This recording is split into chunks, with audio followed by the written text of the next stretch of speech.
जय श्री कृष्णा। राधे राधे। श्री हरिदास। माघ मास मातम्य का 24वां अध्याय। लोमश जी कहने लगे कि वह राजा पहले तो तमिश्र नामी नरक में गया, फिर अंध तामिश्र जहाँ पर, फिर कालसूत्र नामी महानरक में गया, फिर मूर्छा को प्राप्त हो गया, फिर मूर्छा से चेतना आने पर तापन और सप्रतापन नामक के नरक में गया। अनेक दुखों को भोगता हुआ वह प्रताप नामक नरक में गया।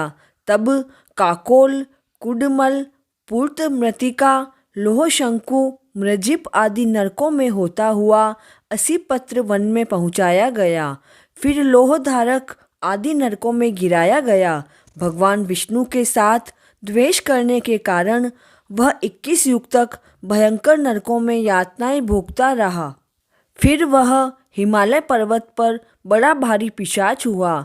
उस वन में भूखा और प्यासा फिरता रहा। उसको मेरू पर्वत पर भी कहीं खाने को कुछ नहीं मिला और ना ही पीने को जल मिला। एक समय प्रलुप्त प्रसवण नामक के वन में जा निकला।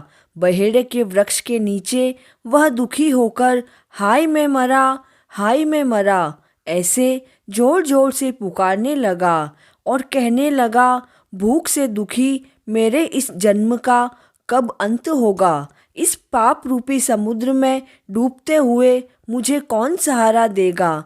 लोमश जी कहने लगे कि इस प्रकार वेद पाठ करते हुए देवद्युति ने उसके दुख भरे वचनों को सुना और वहाँ पर एक पिशाच को देखा, जिसकी लाल डरावनी आँखें, दुर्बल शरीर, काले काले ऊपर खड़े हुए बाल, चेहरा विकराल, काला शरीर, लंबी सी जीभ बाहर निकली हुई, लंबे होठ, लंबी जांघें और लंबे लंबे पैर, सूखा चेहरा, गड्ढे जैसी आंखों वाले पिशाच को देखकर देवदूतों ने उससे पूछा कि तुम कौन हो और ऐसी दशा से और ऐसी करुणा में क्यों रोते हो।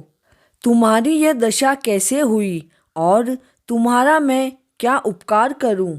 सो हे भद्रे, तुम अपने इस दुख का कारण जल्दी कहो, क्योंकि विद्वान मनोरथ पाने के लिए विलंब नहीं करते।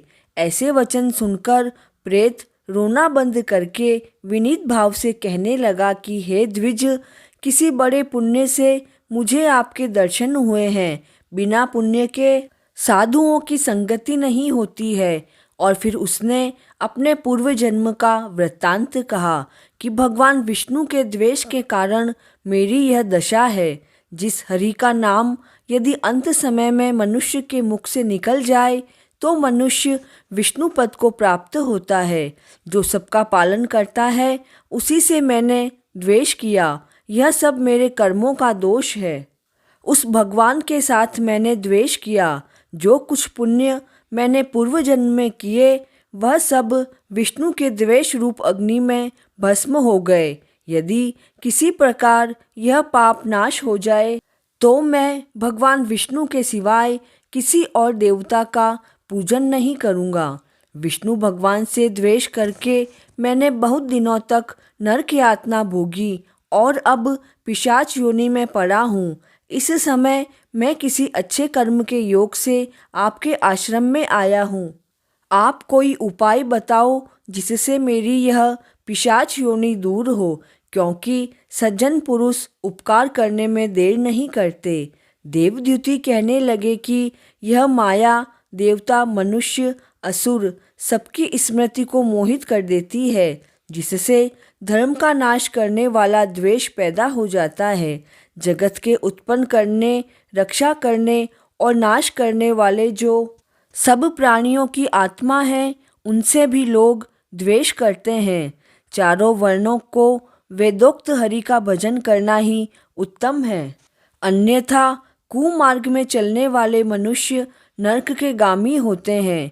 इसी कारण वेद विरुद्ध कर्मों को त्यागना चाहिए। अपनी बुद्धि से बचे हुए धर्मों के मार्ग पर चलने से मनुष्य परलोक के पथ का भी नाश कर देते हैं। लोमश जी कहने लगे कि ऐसा कहने पर मुनि ने पिशाच को सुमार्ग बताया कि माघ मास में तुम प्रयाग में जाकर स्नान करो। उससे तुम्हारी यह पिशाच योनि समाप्त हो जाएगी। माघ मास में प्रयाग में स्नान करने से मनुष्य पहले जन्म के सब पापों से मुक्त हो जाता है।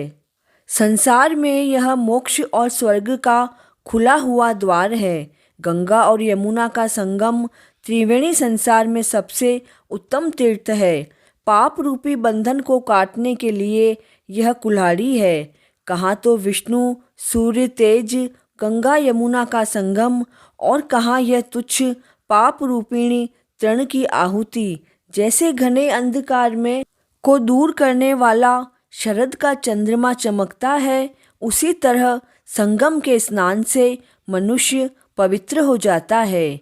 मैं तुमसे गंगा यमुना के संगम का वर्णन नहीं कर सकता, जिसके जल की एक बूंद के स्पर्श से केरल देश का ब्राह्मण मुक्त हो गया।